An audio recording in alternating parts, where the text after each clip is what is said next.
Okay, now I am one of the individuals who signed Ted and Mary Fisher's petition opposing this proposal change to our zoning laws. I also want to say that I've never attended one of these meetings before because I've always strongly felt that I would prefer to keep my opinions to myself.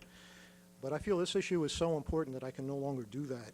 And I've also seen many instances over the years, not just in Rye Brook, but many places I've lived, where it's the squeaky wheels that get greased. So I'm going to do a little squeaking tonight.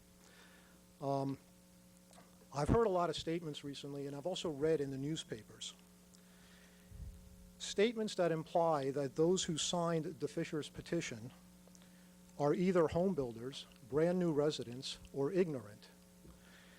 And the implication here is that we shouldn't worry about anybody who's ignorant, and that the opinions of home builders and brand new residents are not as worthy as the opinions of the long-term residents. The implication is that it's the long-term residents that have the most invested in this community and therefore should have the greatest say. Well, I've been living in this community in Byram Ridge for more than 9 years, which is longer than most of my immediate neighbors. Yet I recognize that it is the newcomers who have paid the most to live here, and often they are also the ones who pay the highest taxes. So if we're going to play a game about who gets the most say, I would argue that it's the newcomers that should have the most say. Furthermore, I believe that there is a fundamental issue of property rights here. A property owner should be allowed to do anything he wants with his property as long as it doesn't violate the existing zoning laws. But changing the laws to prevent one or a few property owners from realizing the full value of their land is not fair game. And in this particular instance, I'm convinced that that is what's going on. And I'm also convinced that a court of law would find such a zoning law change illegal. And I believe the real problem here is that there are people in the neighborhood who are simply opposed to change. They're not opposed to a change in the law.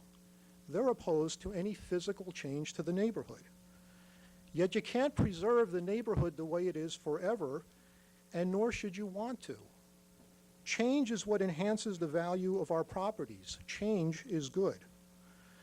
Furthermore, I believe that if the neighbors or the village officials strongly object to what the Fishers or anybody else wants to do with their property, legally do with their property, the appropriate response is not to change the law.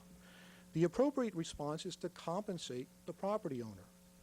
If the village doesn't want another house built on the Fishers' property, then let the village buy that subdivision from the Fishers at fair market value. Now, as a taxpayer, I certainly hope that you do not do that, because I would consider that a waste of my money. Instead, I would strongly urge the trustees to vote against the zoning law changes and allow all property owners to realize the full value of their properties. I'm convinced that these changes will depress, not enhance, our property values. Thank you very much.